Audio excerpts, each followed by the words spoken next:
La personnalité de la musulmane. La grande mosquée de Paris vend des livres qui obligent les femmes à porter le voile, leur interdit de désobéir et de refuser les avances sexuelles de leur mari et de serrer la main aux hommes et condamne l'Occident. La musulmane s'astreint à porter le voile légal chaque fois qu'elle quitte sa demeure. Elle ne doit donc pas sortir de chez elle ou apparaître devant des étrangers en exhibant ses atours. Une musulmane avisée manifeste constamment son obéissance à son mari. Elle s'évertue à le satisfaire et le rendre heureux.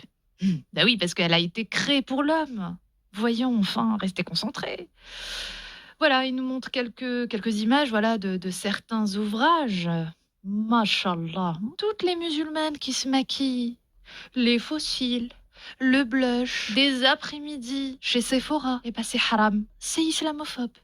Les musulmanes qui se maquillent en étant voilées, elles sont islamophobes. Elle est dévouée et prévenante envers lui. Une musulmane avisée manifeste constamment son obéissance à son mari. Elle est bienveillante à son égard et s'évertue à le satisfaire et le rendre heureux. Voilà ce que devrait être une bonne musulmane. Soumise et dévouée à son mari. En 2025, on nous prend pour des débiles avec la question du choix. Pour accompagner tout ça, je vous laisse écouter. Vous allez sentir à quel point on nous prend pour des débiles. Et débiles. Quoi mieux de reprendre un débat qui est important, un 25 novembre, au moment où on considère que l'islam est une religion misogyne, c'est une religion qui n'aime pas les femmes.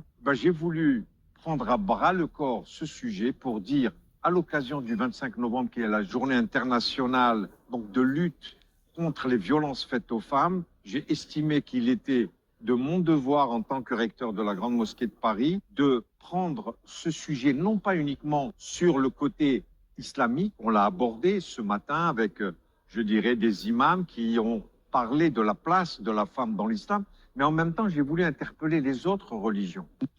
Quoi Voyons. En fait, je crois comprendre ces propos. On ne sait pas comment se comporter avec les femmes musulmanes. En fait, les autres n'ont pas la bonne façon de traiter les femmes. On ne frappe pas sa femme comme on frappe son esclave. Il y a une méthode, il y a une façon. La question de la misogynie, tout ça, non. La femme est soumise à l'homme, c'est misogyne. Ah non, puisque elle fait le choix d'être soumise. Et oui, comme la femme a le choix de porter le voile, vous n'avez pas la bonne approche avec la question du choix. C'est vrai que elle est menacée par l'enfer. Bon, de toute façon, vous, les mécréants, vous y croyez pas. Donc, qu'est-ce que ça peut vous faire hein Par le châtiment de la tombe. Mais vous n'y croyez pas. Donc, les Occidentaux, vous n'avez pas tout simplement la bonne approche avec les femmes. Il y a une façon de frapper. Et oui, dans les textes islamiques, ce n'est pas obligatoire voilà, de frapper sa femme. Mais s'il y a une désobéissance, Allah, il a donné la méthode. Alors, ce n'est pas la méthode Coé, mais c'est la méthode Siwak, si vous voyez ce que je veux dire. Revenons au sérieux, je ne comprends pas une chose.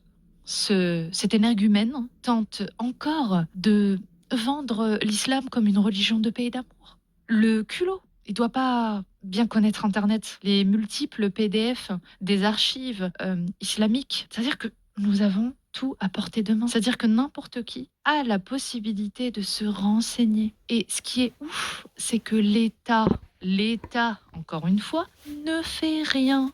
C'est-à-dire que le recteur de la grande mosquée de Paris se fout ouvertement de notre gueule avec ce mensonge que l'islam serait woman-friendly. Au moment où on considère que l'islam est une religion misogyne et qui n'aime pas la femme, il suffit juste d'ouvrir le Coran à la sourate 4, verset 34, et on a la réponse. Voilà, bref. Ça, c'est des ouvrages dans les bibliothèques de la grande mosquée à Paris. Et tout va bien, tout va bien.